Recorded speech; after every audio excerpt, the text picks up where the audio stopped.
before I start this movie review, I just want to give a big shout out to IMDb, where I get all my information and fun facts from. All I have for you is a word. Tenet. It'll open the right doors, and some of the wrong ones, too.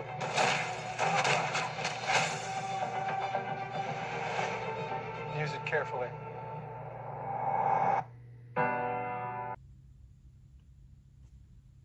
What's up, everyone? Movie Mania Nick here with another movie review. So yesterday I rented and I finally watched the movie Tenet. And it came out in 2020. It starred John David Washington, Robert Pattinson, Kenneth Branagh, Elizabeth Debicki, and Aaron Taylor Johnson. And the director was Christopher Nolan. So this movie is basically about a protagonist journeys through a twilight world of international espionage on a mission that will unfold in something beyond real life. Alright guys, so like I said before, I finally watched this yesterday. I rented it. And I enjoyed the film. I liked it. I think everybody did a great job. The storyline, the practical effects. There was hardly any special effects in this. There might have been a few. There was no CGI effects in this film. But overall, it was a good film. Robert Pattinson is in this movie, but he's not in it for the whole entire film. He's maybe in it for about... I mean, don't get me wrong, this is a 2.5 hour film. It's a long film. I would say he's maybe in it for about maybe 30, maybe 40 minutes, tops. That's about it. But mostly it was John David Washington. I think the characters were kind of bland for the most part. They were way too serious. It felt like they were and looked like they were robots. Of course, in the line of work, I guess they have to be. Maybe, I don't know.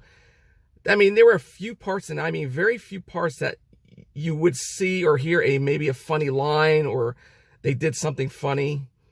But I think Robert Pattinson's character, he was maybe more funny in this film than John David Washington. But that's what I have to say about the characters. The action scenes were fantastic. I love the action scenes between the fight scenes, the car chases, and just the whole element of it. This is basically more of a time travel film, in a way. He does go sometimes into the past. Well, more of the past than the future. It's more of the past he goes into. But how they set up the machine, it's very weird how the machine works and how it looks like. It looks like an old, rusty, metal, mechanical machine. That's basically what it is, for them to travel back in time. It's very weird. Now, I did hear some people, they said they did enjoy the film, but they did get lost by it, confused. Okay, well, I understand some of it, because if you like time travel movies and you get the whole plot of the paradox and quantum physics and all that stuff, you kind of understand it. Especially if you watch Back to the Future or Time Cop or any of the other time travel movies. But I do have to admit, though, that there was one part of the movie I did not really understand. I was getting a little confused of how he was being... John David Washington's character, how he was being told how it works. How, like, if you did see this film, there's a scene in the film where he's, like, shooting bullets, but he's not really shooting bullets. The bullets are coming back to him, or they're catching the bullet in midair. It's, like, reverse time. When the scientist or doctor was explaining that, I couldn't really understand that. That's really the only part I didn't understand. But everything else was fine. And also, Kenneth Branagh, he played a good villain, and I mean a very good villain in this, in my own opinion. But my only problem with him was his accent. You could barely understand what he was saying most of the time. The accent was so heavy, you couldn't understand what he was saying, or it sounded like he was mumbling. That's my only critique about the film, was his accent. You could barely understand what he was saying. I mean, you really have to listen very, very closely to understand it. And also, like I said before, the car scenes, the action cars, that was great, because there's some scenes where they're going forward, but there's some stuff that's going in reversed. And you could see, even in the beginning of the film, that's another thing, when they're fighting and you don't know who they're fighting, but near the end of the film, you understand who they're fighting with. No spoilers. That was shocking. It was a twist. It was very shocking as a twist with that. And also, like I said, the car scenes they're going forward, but also in reverse time. And there's some things you see in the bullet holes, and there's a bruise on his arm. And how does he get that? How does the gunshot in the mirror work? And further into the movie, it explains and it shows how that happens. Like the car chase scene, they're on the highway, and then all of a sudden you see a car going, which is flipped, and it's going in reverse time to help them, but you never see who it is.